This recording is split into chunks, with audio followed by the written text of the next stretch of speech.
Fiona from New Zealand Stitch Bird.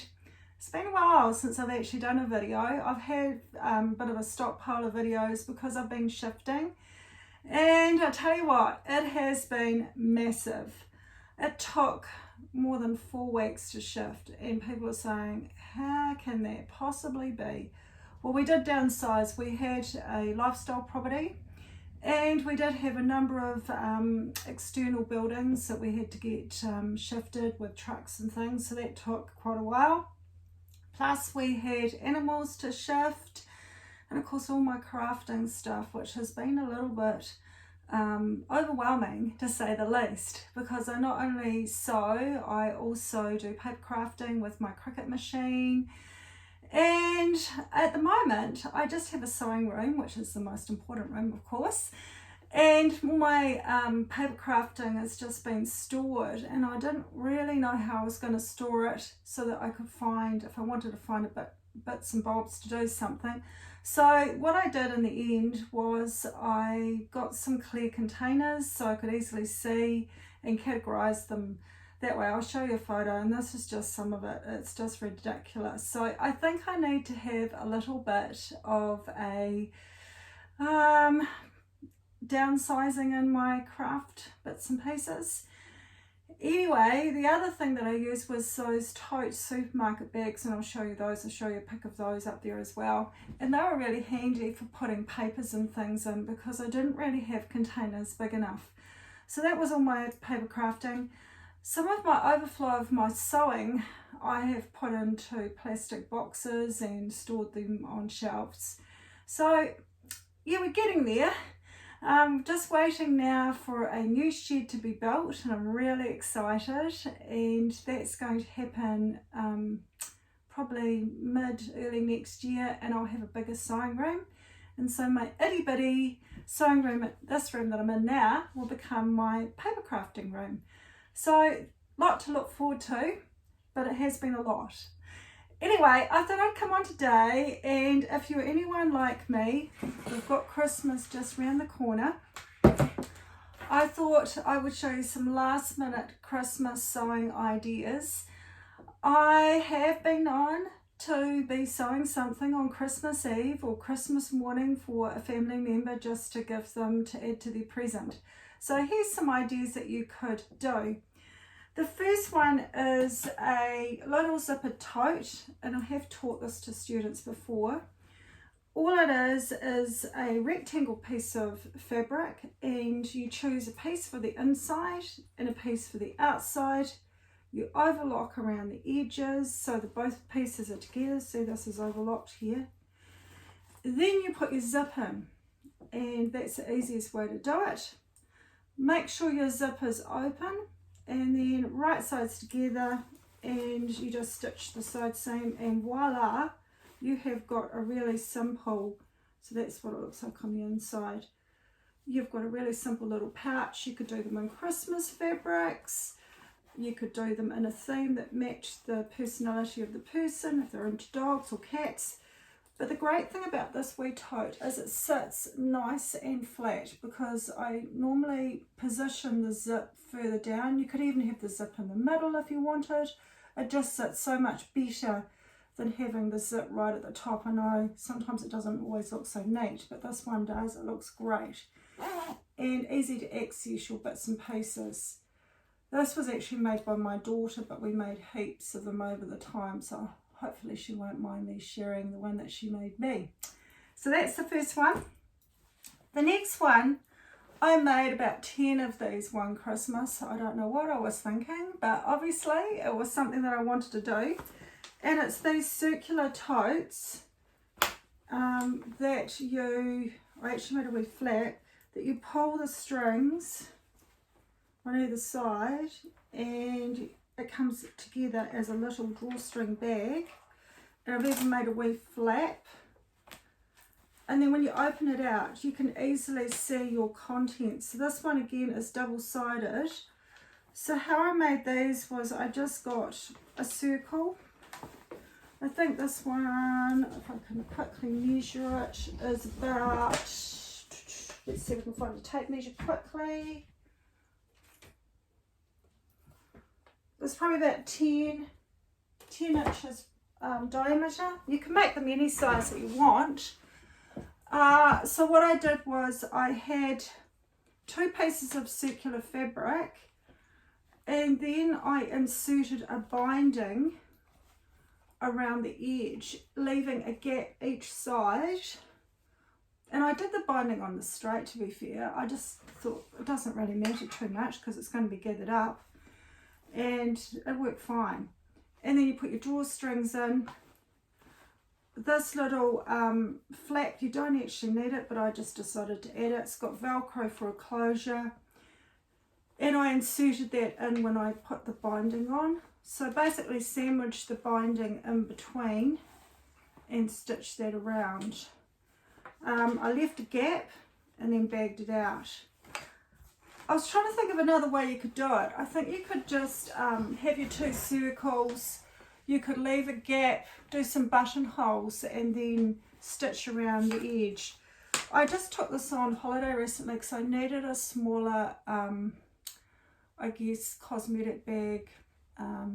And it was really easy to find everything in it because it opens up and it contains everything. You don't tend to lose things. Make great jewellery bags too for going away. So that's my little pouches. One idea you could make. The next idea, everyone's done these time and time again, is the old scrunchies. And you could do Christmas scrunchies. And you can do them in different widths depending on the person's hair and that sort of thing. This one here has got a wee bow added to it, which is really cute. There's lots of tutorials on how to do scrunches, but I don't just use them for hair. I use them to put round rolls of paper or patterns, or if I've got some fabric and I don't want it going everywhere, I use these for in my crafts, around vinyl and stuff like that. You can put them around a notebook. I don't know whether I've got one handy, and then put a pen so that it doesn't fall off. Let's see if we've got one here. Well, this will do, this tin will do, just to show you. And then you can put your pen on. So I use them for lots of things, not just for my hair. So that's another wee idea. Make some interesting little hair ties, scrunchies. The next thing that I thought would be good for someone that is into sewing is to make some little wrist pincushions. You can never have too many pincushions. I've got them all around the room because I hate having to walk from one side of the room, even though my sewing room is really tiny. So little pincushions are great, and especially if you have one on your wrist. So all it is a circle gathered, filled. And this one you just glue on your little piece of felt on the back, stitch on your elastic, and voila, you've got a cute little pincushion. And you can buy some really cute pins to make them look really decorative as well when you're giving it. The other thing, of course, is the old jar tin holder. And I was thinking about this morning. You don't have to use one of these jars and have it all fancy with it all covered inside. You could just use an ordinary pasta jar. Just gather up your circle, fill it with stuffing, attach it to some card, and just glue it on the top of your lid, and it would work perfect. And then, of course, what to put in the glass. Well, you could fill it with some things like a seam gauge, some little quilt pins, sewing accessories like little mini scissors, mini cottons and things like that as a bit of a sewing kit. I've seen them made up like that, but why not jazz it up with my favourite. These are my favourite lint balls. So these would be really cool and pretty in here. Who needs sewing stuff when you've got chocolate? And then you have your gorgeous wee pins on the top, and that would look so cute. You could do a personalised label. I would mind getting another one of these, especially if it's filled with lint balls. That would be awesome. So that's another really quick wee gift. The next one, I made heaps of these one year. I don't know what I was thinking either. Little needle cases for putting your needles in. In the past, I've used a wool for my needles because I don't want them going rusty. This one has just got a cotton quilting which has been pinked around the edges and then just a felt outer. This one, to be fair, I actually made it a while ago. I haven't kept any of my original ones. This one was actually from a Molly Makes magazine, and I thought it was quite cute with the wee patchwork on it and the wee patchwork square. But you wouldn't need to do that. You could just come up with a simple little shape on the front, or even just some quilting fabric and just stitch it on. So I thought that would make a cute wee gift for someone that, you know, maybe doesn't necessarily do sewing, but maybe needs to repair a button or sew every now and then. You could give them some needles and just make a little kit of it. You could have a ribbon to tie up. This has got the ribbon actually over the needles just so that they sort of contain and don't sort of go together. So that's another wee idea. And this one here, unfortunately, I'm not sure whether I'm going to be able to find the link, but it's just another idea. This is for machine needles. And what you do is you make up a transfer. So you could do it with iron-on t-shirt paper. I did it on my Cricut. I actually drew on the lines with my Cricut machine, and I use this a lot. It's categorized into universal, stretch, jersey, ballpoint, denim, leather, and overlocker needles, because sometimes I might only use a needle, say, to repair something, and I don't really necessarily want to throw it away. It hasn't had its life, so I actually put them in here, and I know which is which, because sometimes with my eyesight I can't always tell which needle is what. And it's just a really handy storage way of doing it, rather than trying to fit them back into the packets. So that one there is really cool, and I made one of these for a friend, I think last year or something like that, and she thought it was a great idea just to store any needles that you have used but haven't finished their life. And on the back I put this really cute sewn machine fabric, which I thought was really awesome. And of course the other thing you can make, and I just have to grab it, is tote bags. And tote bags, of course, can come in different sizes. They can be complicated, they can be simple. You could make them in Christmas fabric. This one here I have used so much. I've used it for work. At the moment I've got all my some of my paper crafting stuff stored in it. Now this one is made out of oilcloth, so you can wipe it clean, and it also has the webbed handles, but you can make self-material handles, or if they're just for Christmas and they're not going to be used too much, you could even use ribbon for the handles. Just anything you've got lying around. I found some really cool tea towels the other day, and I thought that could be a fun project for someone that's really into cooking. You could make them a tea towel tote bag. Maybe someone's getting some new PJs for Christmas and they didn't come in a bag. You could make a bag for them. Or rather than a stocking for maybe an older person, you could make a bag to put all their Christmas goodies in. So I thought, tote bags, you can never have too many of them. We're in a society now where we don't really encourage plastic.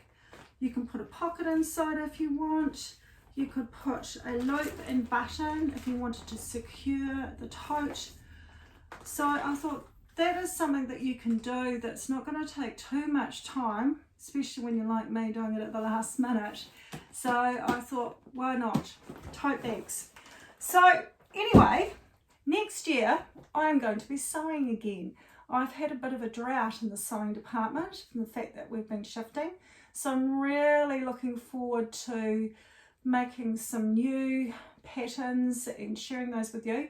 Today I'm wearing a Bondi top by Sew to Grow, and in the back it's got a yoke and a pleat, and it's just a really comfy, easy breezy top to make. I'll put the link down below for that, and if I find any links on any of the projects I've talked to you about, I'll put them in as well.